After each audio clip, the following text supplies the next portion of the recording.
السلام علیکم۔ تو آج میں آپ لوگوں کو دنیا میں بدترین سزاؤں کے بارے میں بتاؤں گی۔ جیسا کہ انسانی ذہن طویل عرصے سے مبینہ طور پر مجرموں، ولن، چڑیلوں اور کسی اور کو سزا دینے کے لیے نئے اور خوفناک طریقے دیکھنے کی صلاحیت رکھتا ہے، جو غلط وقت پر اور غلط جگہ پر ہونے کے لیے بدقسمت تھا۔ ہم سب پرانے سٹینڈ بائی سے واقف ہیں، پھانسی، جلانا، سنسار کرنا یا جمائی۔ اگر کوئی واقعی آپ کو غلط کرے تو کیا ہوگا؟ جیسا کہ آپ کی بھیڑیں چوری ہوتی ہیں یا کسی نہ کسی طرح فصل کی خرابی کا سبب بنی ہوگی یا کچھ اور، کیونکہ انہوں نے آپ کو ایک بار ایسا بدل دیا تھا۔ تمام عمروں کے دوران تشدد اور پھانسی کے کچھ انتہائی شفاف طریقے آئے اور چلے گئے، اور کچھ ایسے بھی ہیں جو ابھی تک نہیں گئے ہیں۔ اذیت کی ان 6 خوفناک اقسام کو دیکھیں، لیکن براہ کرم اسے گھر پر نہ آزمائیں۔ پہلا اپریٹ جرکر ہے۔ اپریٹ جرکر ایک کلاسک پھانسی کے طریقہ کار پر ایک دلچسپ موڑ تھا۔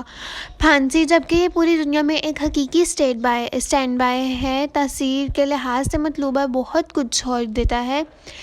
شخص کے وزن، رسی، پھندے کے دروازے اور متعدد دیگر عوامل پر منحصر ہے۔ یہ مرنے کا ایک بہت سست یا عجیب طریقہ ہو سکتا ہے۔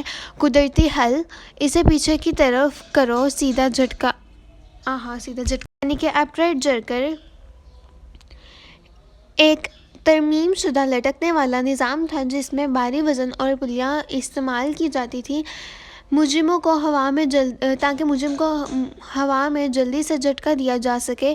امید کی جا رہی تھی کہ گردن کو جلدی توڑنے کا یہ زیادہ مؤثر طریقہ ہوگا، لیکن یہ ہمیشہ منصوبہ بندی کے مطابق کام نہیں کرتا تھا۔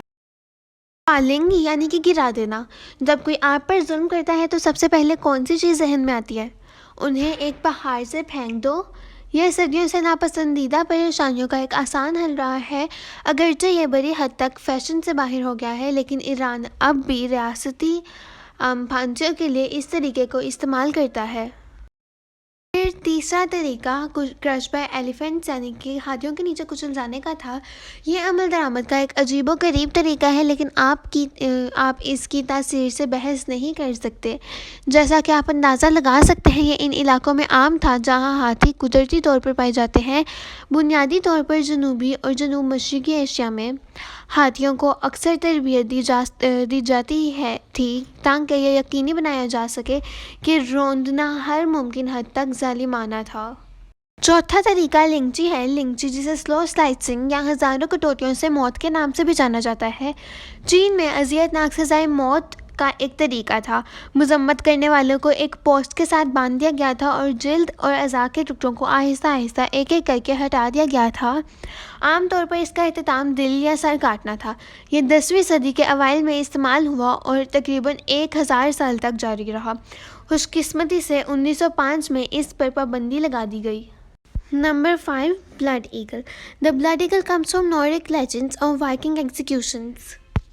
خدمت کرنے والے شخص کی کمر کاٹ دی گئی تاکہ پسلیوں تک رسائی حاصل ہو، جو پھر ٹوٹی ہوئی تھیں اور پروں کی طرح نظر آنے کے لیے اوپر کی طرف مڑ گئیں۔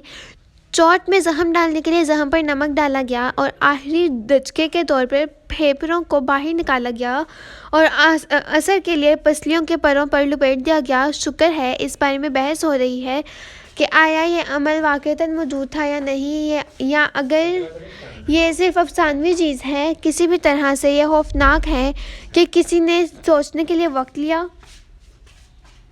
آخر میں کیل ہولنگ آتا ہے۔ کیل ہولنگ خاص طور پر ملاحوں کے لیے سزا کی ایک قسم تھی، جس کا خواب 16ویں صدی کے آخر میں ڈچ بحریہ نے دیکھا تھا۔ مجرموں کو رسی سے باندھ کر جہاز کے ایک سرے سے دوسرے سرے تک پانی کے اندر گھسیٹا جاتا تھا۔ اگرچہ بہت سے لوگ ڈوبنے یا اندرونی چوٹوں کی وجہ سے مشق سے مر گئے، نظریے میں ہمیشہ ملحق نہیں ہوتا تھا۔